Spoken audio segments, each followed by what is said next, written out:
Hello hunters, and welcome back to my story. If you're not caught up, be sure to go watch the previous parts. Now, let's begin part 10.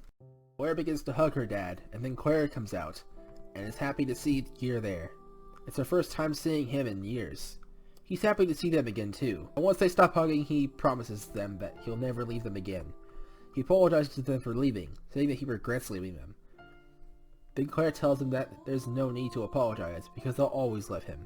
He says that he wishes he didn't waste those years of his life doing dumb things instead of spending time with his loving family, but they forgive him. Kevin is happy for them and says that he's gonna leave because he wants them to have their moment. Blair asks him about breakfast, but he says that he'd rather them spend time together as a family because they haven't in years. Blair tells him that he could be part of it, and she realized that she just showed her feelings for him by saying that. Then she started blushing. Geer and Claire begin to laugh, then Geer tells Kevin they don't mind him staying for breakfast. While they eat, Geer opens up about when he planned to take over the world, and when he got put in jail once his plans were stopped by Atka. They were surprised to hear it, but he finishes by saying that it happened because of his loss in the tournament, and that he cleared those dark thoughts and increased his power through meditation. They still forgive him, and so does Kevin. Then Blair asks who's stronger between Kevin and Geer, and Kevin says that it's Geer by a landslide because Atka is one of the strongest fighters he knows, and back when those two fought they went toe to toe. Her and Claire are impressed because they didn't expect him to be that strong. And he's also gotten even stronger since. They ask how he's gotten so strong since he's now far stronger than any ordinary human. He tells them that he wished for immense power at the fountain in the Orange Temple many years ago. But since then, he has made this power his own and increased it through training and meditation. Now all of them know his full story, and they're done with breakfast. Kevin is about to leave, but then Blair offers to take him home. He takes her up on that offer, and they both fly on the broom back to the castle. They land in the courtyard, and then Kevin asks her about what she told him earlier. Then she admits that she likes him. No girl has ever confessed to him before, so it takes him by surprise. And he asks her why. And she tells him. Blair has always admired Kevin and really started to like him since she met him in person, and he saved her. Kevin likes Blair because the time he spent with her helped him see that she was his type. Also, he admires her magic power and her bravery. He tells her this, and then they go to see Jerry. He's heard of Blair already thanks to what happened the night before, but he wasn't expecting this. He approves of her though, like he did with Atka for Alexis. Kevin decides that he'll move in with Blair. Blair heads back home, and Kevin decides to stay one last night in the castle. The next day, Kevin takes his stuff and moves in. Now he lives with him, and Roshan gets his old room. For the next 6 months, Kevin slowly goes from sleeping in the guest room to sharing a room with Blair. Also, he helps Blair learn more spells and strengthen her current ones. And he'll occasionally explore the woods, either for fun or to gather ingredients for potions that Claire makes. Because of this, he knows every corner of the woods now. He would also visit the others at the castle every other day, and also he would train with Geer. They both got a lot stronger because of this. Kevin and Blair would always go shopping together. But after those 6 months were over, things would change once again. The one who was killed by Spirit over 4 years ago, Jake, has returned to the mainland after many years of plotting. He was brought back by Atka and Alexis' wish to bring back those killed by Zin and his army back then. And since then, he spent his time in the Orange Desert planning his next move. And now he's crossed the Terry Temple and Terry Tundra with a new plan. He's heard of all the battles Atka and friends have had, and now he has a plan to finally stop them. He heads to Mountainfoot Village, and there he takes the hike that no one has ever survived, the climb to the peak of Cherrican Mountain. He hopes that whatever secrets await at the peak can help him on his quest for world domination. Meanwhile on planet Eladin, their king Eldest gets bored of their peaceful life, and decides to prepare something that will begin in 20 days. And it is something that he believes will impact people across the galaxy. He heads to the unpopulated dwarf planet Pluto, and begins to build an arena using his power, complete with spectator seats and a throne for him to sit and watch. In a few hours, the arena was complete. Eldest plans to host a tournament where people from many different worlds compete. After Eldest finished the arena on Pluto for the Tournament of Worlds, he thought of the rules and set off to journey through the solar systems across the galaxy to search for planets with strong warriors for him to bring into the tournament. Meanwhile, Jake has made it to the peak of Cherrican Mountain alive, and there he finds a pedestal, and on it rests a book called The Secrets of the Universe. While reading it, he learns about the demonic king Zephyr and the history of all the problems he's caused. He also learns about the sacred techniques known only by the Chimeras, such as the Soul Link. With this knowledge, he With this knowledge, his new plan is about to be put into motion. Just then, he finds a stone tablet with a peculiar pattern on it on the ground.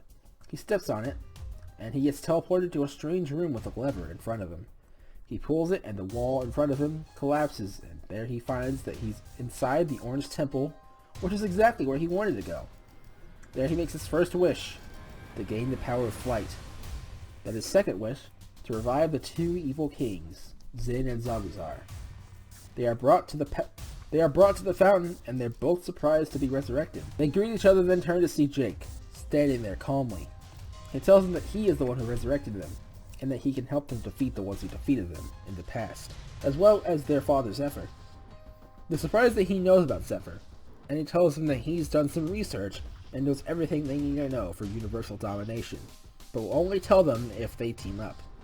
They agree to team up, so he tells them everything that's happened since they died. And he teaches them the Soul Link, the technique that they will use to fight the others. The fusion is temporary, but they don't want it to be, because defusing the middle fight would spell their end.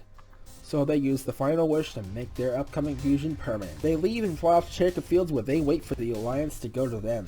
Just then, everyone senses their dark energy, including Spirit, who was already heading to Earth to see the results of his training by sparring with someone there. Atka, Stry, Lee, Jay, Curtis, Akiro, Alexis, Kevin, Blair, Geer, and Spirit all show up to see the two resurrected kings alongside Jake in front of them. Spirit asks how Jake could be alive because he killed him, and he says that Atka and Alexis' wish brought him back and he's been plotting ever since. And now he's put his plan into action by reviving these two evil kings. Spirit asks him what his plan is, but he says he won't tell, and then tells Zabuzar and Zin to use their technique. They perform the Soul Link and they successfully fuse and gain incredible power. They call the new fusion Zabuzin. Now they have become a new warrior with immense power. Although they're stuck this way now, they have no regrets. While everyone is shocked by their overwhelming power, and Atka and Spirit are shocked that they knew the Soul Link, Zabuzin pushes Jake down to the ground. Jake is injured and confused, then Zabuzin says that he would never side with a pathetic human, and that he was just using him to get the information that he needed out of him. Then he obliterates him with a powerful blast. Atka asks him how he can betray someone who helped him so much, and he replies by saying, "Because, Atka, I am pure evil. I am malice incarnate. As I'm sure you know now, thanks to my demons, I am the creation of an evil Chimera wizard, born from the souls of Chimera women that he killed. Now I have been reborn, and I am at my strongest yet. I dare say I'm strong enough to break my father Zephyr's seal and kill him, which is my main goal. But first I shall use my new powers to kill you all and destroy this planet, so bring it on." Then Atka turns into his ultimate form and charges. Spirit charges in as well in his silver form. Everyone else sits back and waits for when their help is needed. While they're fighting, Spirit says that they both have something in common. They both hate their dads. Then Zabuzin starts to beat them up. And everyone else except Alexis, Kevin, and Geer and Blair step in. Then Geer tells Kevin to go back home to Claire because things are gonna get hectic. Then he leaves. Geer tells Blair to get a spell ready. Then she uses a paralysis spell on Zabuzin, and Geer charges, but then he instantly breaks out of the spell. Then Alexis fires the volley of blasts from the sidelines to distract Zabuzin, and Geer hits him in the face. Then he gets really mad and releases so much power that it creates an explosive wave that hits everyone. And now they're all on the ground, injured, and they don't have much power left. Then the fused demon goes up to the person who killed both people that make up his fusion before, Atka. He picks him up by the collar of his shirt, and he's going to have Atka be the first one that he tortures and kills to get revenge. Just then, his energy starts to leak out of his body and he can't control it anymore, and he's in pain. Then Godi shows up and asks what happened. Stry tells him, and then Godi sees that Zabuzin should have defused by now, but he hasn't. Then he realizes that they did something to make their fusion permanent, which was a terrible idea. The reason why a fusion normally wears off is because the body can't handle its power for long. It normally goes away right before anything bad happens, but since they wish for the fusion to become permanent, they're now suffering the consequences. Their power has become unstable, and soon they will explode, destroying themselves and everything around them. Thanks for watching part 10 of this story. Stay tuned for part 11 to find out what's going to happen next now that Zabuzin knows he's doomed. I'll see you guys then. Happy hunting.